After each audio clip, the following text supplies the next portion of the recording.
अब हेरौँ use the general power rule to calculate the derivative of 1 by cube root under 3x square minus 4x minus 1.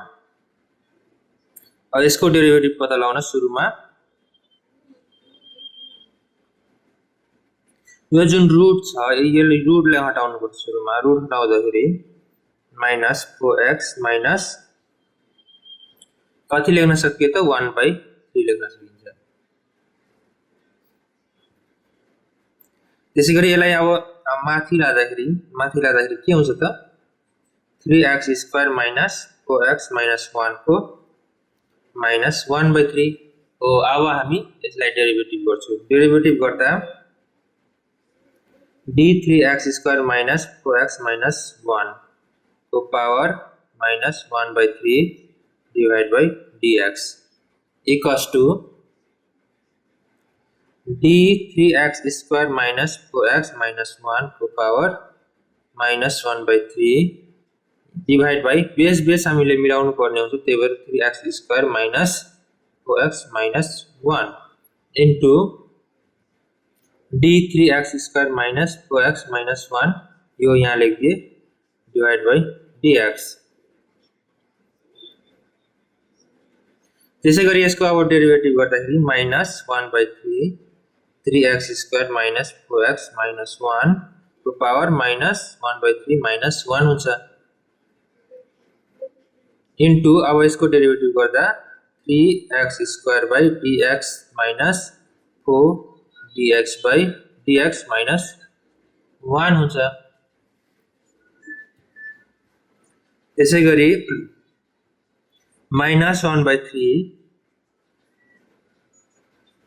3x square minus 4x minus 1 minus 1 by 3 र minus 1 गर्दाखेरि हामी common लिन्छौं सुरुमा कति आउँछ त minus 1 minus 3 आउँछ into 3 यसको derivative x square को डेरिभेटिभ कति हुन्छ त 2x 2 minus 1 हुन्छ और dx by dx भनेपछि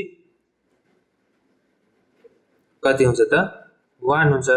यो 1 को डेरिभेटिभ गर्दा minus 0 हुन जान्छ।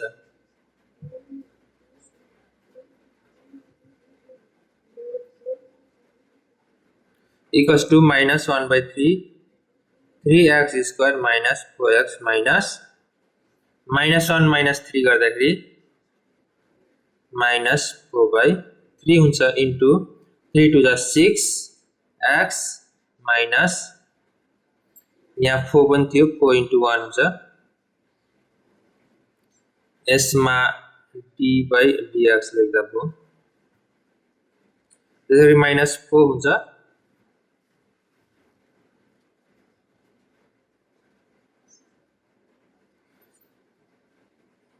अब हामी के गर्छौं भन्दाखेरि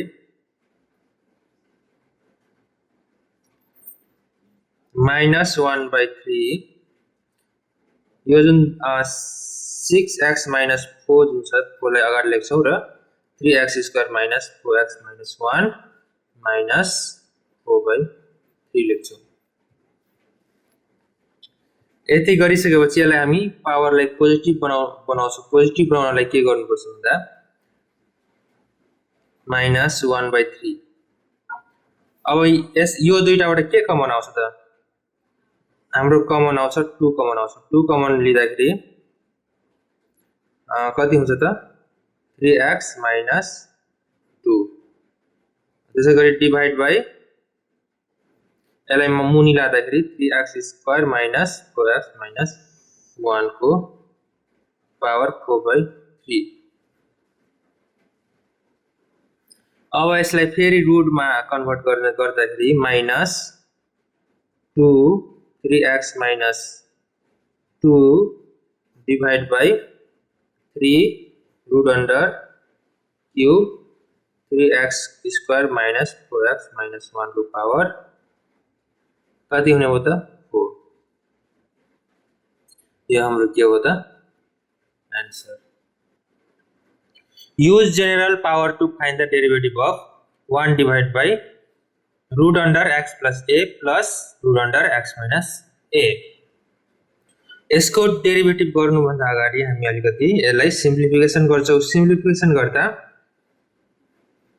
root x plus a plus root under x minus a into यसलाई हामी root under x plus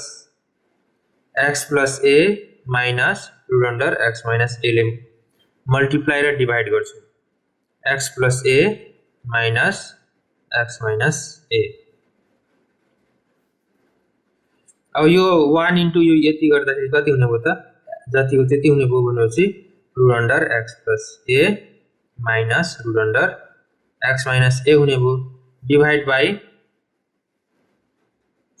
यो दुईटा हेर्नुस्, यो दुईटा के फर्ममा छ त? a square minus b square को फर्ममा छ भनेपछि a square minus b square formula के हो त?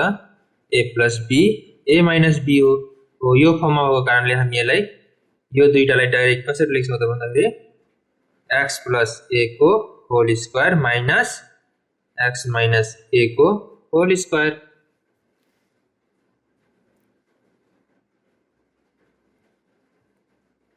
अब त्यसैगरी x plus a minus x minus a divide by square root के हुन्छ? क्यान्सल हुन्छ, स्क्वायर रुट क्यान्सल हुन्छ, बाँकी के बच्यो त? हामीसँग x plus a minus x minus a बाँकी बच्यो। त्यसैगरी यो रुट जुन छ रुटलाई हामी कसरी कन्भर्ट गर्दा के लेख्न सक्यो त? x plus a 1/2 लेख्न सक्यो माइनस x minus a को पावर 1/2 लेख्न सक्यो डिवाइड बाइ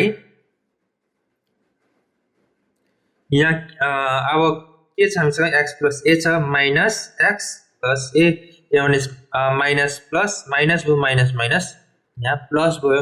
अब x र x क्यान्सल भयो, बाँकी के बच्यो हामीसँग x plus a 1/2 minus x minus a 1/2 divide by a र a भनेको 2a भयो।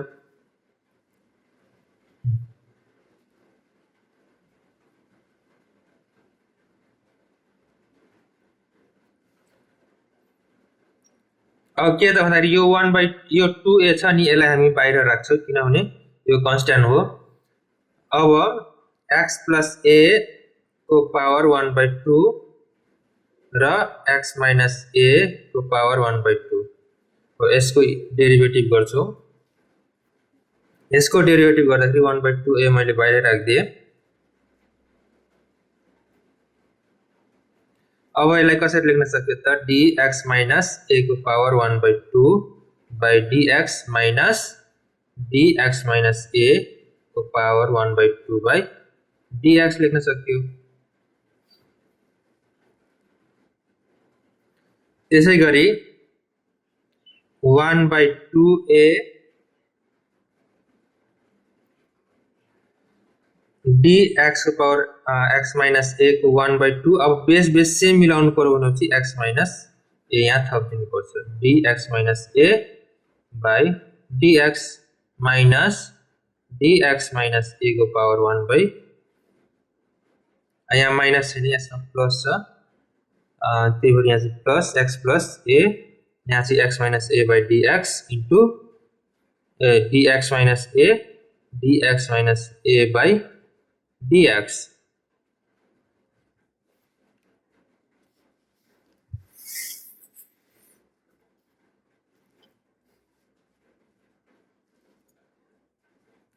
अब हेरौं 1/2a अब यसको डेरिभेटिभ गर्दाखेरि 1/2a x plus a को x minus 2 minus 1 हुन्छ।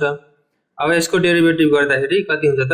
dx by dx भनेपछि 1 d0 by d0 dA by dx भनेपछि 0 माइनस यो भने कति यसको derivative 1/2 x minus a 1/2 minus 1 हुने भयो। त्यसपछि यसको डेरिभेटिभ dx by dx भनेपछि 1 अनि dA by dx भनेपछि माइनस 0 यहाँ चाहिँ प्लस हुन्छ किनभने प्लस छ नि त। अब त्यसैगरी 1/2a 1/2 x plus a अब एलसीएम कति आउँछ त 2 आउने भयो 2 minus 2 a1 minus 2 into 1 minus 1/2 x minus a यसमा पनि एलसीएम कति आउने भयो 2 एलसीएम आउने भयो त्यो 1 minus 2 into 1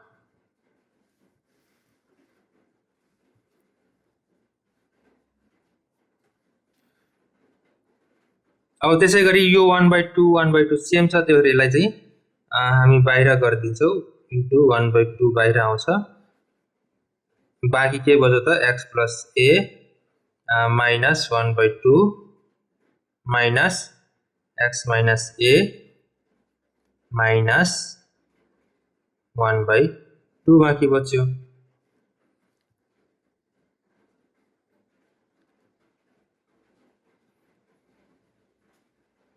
अब के गर्छ भन्दाखेरि यो कति हो त 1/4a हो भनेपछि 2 into 2 भनेपछि 1/4a into यो माइनस मा छ यसले प्लस मा लाँदाखेरि के हुन्छ त